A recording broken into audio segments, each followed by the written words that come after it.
आखिरी बार तितली को कब देखा था आपने?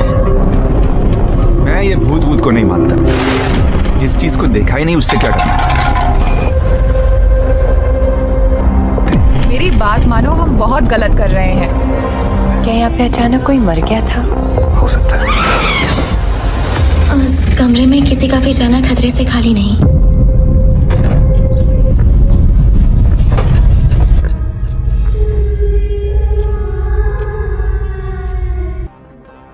कब्रिस्तान एक ऐसी जगह है जहां लोगों को दफनाया जाता है। हाँ, हिंदू रीति रिवाजों के अनुसार तो लोगों को जलाते हैं, लेकिन ऐसे कई धर्म हैं जहां लोगों के मरने के बाद उन्हें दफनाया जाता है। ऐसा माना जाता है कि दफनाने के बाद ही आत्मा की शांति होती है। ऐसे ही एक कब्रिस्तान है, डेरा कब्रिस्तान।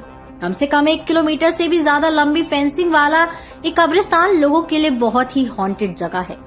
यहाँ रात 11 बजे के बाद जाना बिल्कुल मना है। कहा जाता है कि यहाँ जो आत्माएं हैं वो सिर्फ इस कब्रिस्तान के अंदर ही खतरनाक हैं। अगर आप उसकी फेंसिंग से बाहर आ गए तो आप बच गए, इसीलिए किसी को भी वहाँ 11 बजे के बाद जाना मना है। इसी कब्रिस्तान के पास एक गांव में रहने वाले मुकेश की कहानी है जो कि दिल को दहला देती है। मुकेश तांगा चलाता है। वो संडे की शाम 7 बजे अपने घर पर बैठा हुआ था कि उसका दोस्त राजू आया, जो कि उसके गांव का तो नहीं था, लेकिन उसकी कुछ जमीन थी मुकेश के गांव में। उसे अपनी कटी हुई फसल लेके जानी थी अपने गांव, और मुकेश ने ही हाँ बोल दिया था क्योंकि उसको पता था कि 11 बजे से पहले वो वापस आ जाएगा। लेकिन सामान लोड करते करते ही इतना वक्त लग गया कि कहीं 10 बजे जाकर मुकेश उसके गांव पहुंचा, और फिर वहां से भी सामान उतरा तो टाइम हो गया था। राजू से बार बार बोल रहा था कि भाई मेरे घर रुक जा, पर मुकेश के पास कोई फोन नहीं था और घर पर उसकी बीवी, उसके बच्चे सब उसका इंतजार कर रहे थे। लेकिन घर वापस जाने का एक ही रास्ता था, उस कब्रिस्तान से। मुकेश बहुत कंफ्यूज था, लेकिन घर वालों की चिंता ने उसे मजबूर कर दिया। 11 बजे तो काफी टाइम हो गया था और मुकेश अब उस कब्रिस्तान में आ गया है। उसने अपनी घड़ी में टाइम देखा तो 11:45 हो गए थे।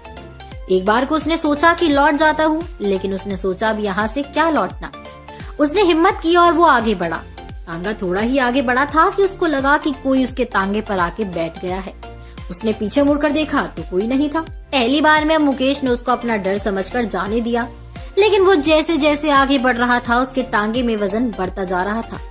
उसने देखा कि उसका तांगा वजन की वजह से उठने लगा था और उसका घोड़ा भी अब लंगड़ा रहा था। अब मुकेश समझ गया था कि सारी आत्माएं उसके तांगे पर आ चुकी हैं, पर तभी उसे अपनी मम्मी की बात याद आई और उसे याद आया कि आत्माएं आग से डरती हैं। अब मुकेश को आग का इंतजाम करना था। उसके पास बीड़ी तो थी, लेकिन वो उसको जलाता कैसे, क्योंकि माचिस तो वो राजू के घर भूल आया था, इसलिए उसने कुछ दिमाग लगाया। उसके पास तिलियां पड़ी थी जो उसने अपने कान साफ करने के लिए रखी थी, क्योंकि घोड़े की चमड़ी मोटी होती है, इसलिए उसने उस पर कई बार माचिस घिसकर उसे जलाने की कोशिश की। माचिस नहीं जली और उसकी उम्मीद टूट गई। कई तिलियां खराब हो गई, लेकिन फिर भी एक तिल्ली जल गई और मुकेश की खुशी का ठिकाना नहीं था। उसने अब सोच लिया था कि वो अब आग बुझने नहीं देगा। एक बीड़ी बुझती तो वो अगली जलाता, क्योंकि अभी भी कब्रिस्तान का गेट बहुत दूर था और उसे कुछ न कुछ करना ही था। तो तांगा धीरे धीरे हो रहा था, क्योंकि वो सब आत्माएं उस पर आकर बैठ गई थी। एक एक करके मुकेश ने अपना पूरा बीड़ी का बंडल खत्म कर दिया था। वो समझ नहीं पा रहा था कि वो अब क्या करे, क्योंकि अभी भी गेट बहुत दूर था। अब सर्दी का तो टाइम था। उसने बहुत सारे कपड़े पहने हुए थे। उसमें से उसने एक कंबल उतारा और बीड़ी की मदद से उसे जलाने लग गया, लेकिन उससे काम नहीं बनने वाला था। वो तो बस एक चिंगारी मात्र थी। तभी मुकेश को याद आया कि राजू ने उसके चूल्हे के लिए थोड़ा सा मिट्टी का तेल दिया था, जो वो ले जाना भूल गया था। वो यहीं पड़ा है, और उसने उस तेल को उठाया और आग लगा दी।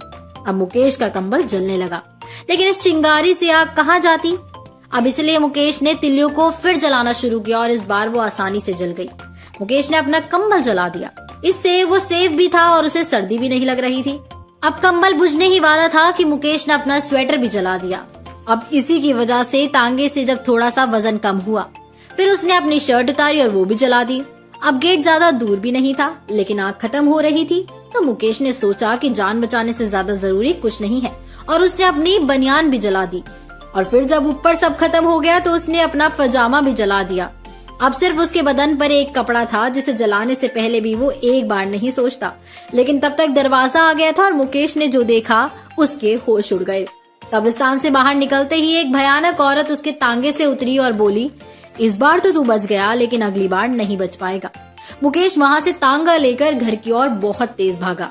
घर वालों ने उसको इस हालत में देखा और फिर मुकेश ने पूरी कहानी बताई, जिसको सुनकर सबने उससे वादा करवाया कि अब चाहे कुछ भी हो जाए वो रात के वक्त कभी भी उस जगह से नहीं आएगा। दोस्तों, हो सकता है कि हमें ऐसी कहानी ही भूल भुलैया 3 में भी देखने को मिल जाए। आपके इस कहानी के ऊपर क्या विचार है हमें कमेंट सेक्शन पर जरूर बताइएगा। साथ ही अगर वीडियो पसंद आई है तो उसको लाइक और शेयर करना बिल्कुल ना भूलें। इसी के साथ मैं अनुष्का त्यागी लेती हूँ आपसे इजाजत। हमारी आज की राइटर है लावण्या।